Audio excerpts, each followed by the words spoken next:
나토 목걸이 청탁 의혹을 받는 서희건설 이봉관 회장이 연이틀 특검에 출석합니다. 민중기 특별검사팀은 이 회장에 대한 추가 조사를 진행한다고 밝혔습니다. 취재기자 연결합니다. 안동준 기자. 네, 서울 광화문에 있는 김건희 특검 사무실 앞입니다. 네, 이봉관 회장이 이틀째 특검에 출석한다고요? 네, 특검은 오늘 오후 2시 나토 목걸이 청탁 의혹을 받는 서희건설 이봉관 회장을 소환해 조사할 예정입니다.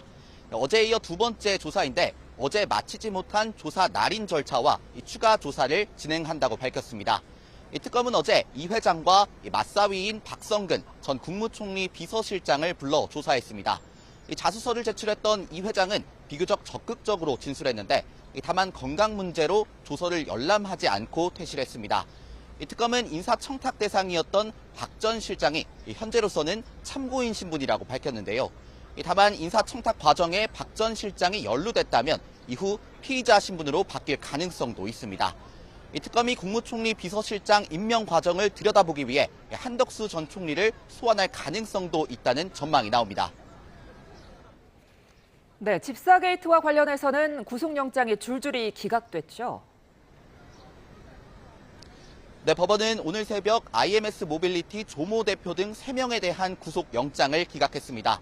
이들의 구속 필요성이나 도주, 증거인멸 염려에 대한 소명이 부족하다는 게 법원의 판단입니다. 이 특검은 그제 언론 브리핑을 통해 조 대표 등에 대한 신병 확보를 매우 중요하다고 생각하고 있다고 밝혔는데요.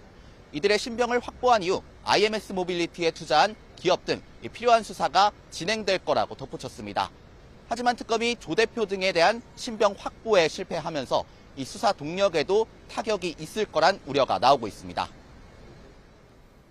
네, 그리고 통일교 청탁 의혹과 관련해서는 한학자 총재에 대한 소환이 예상되죠?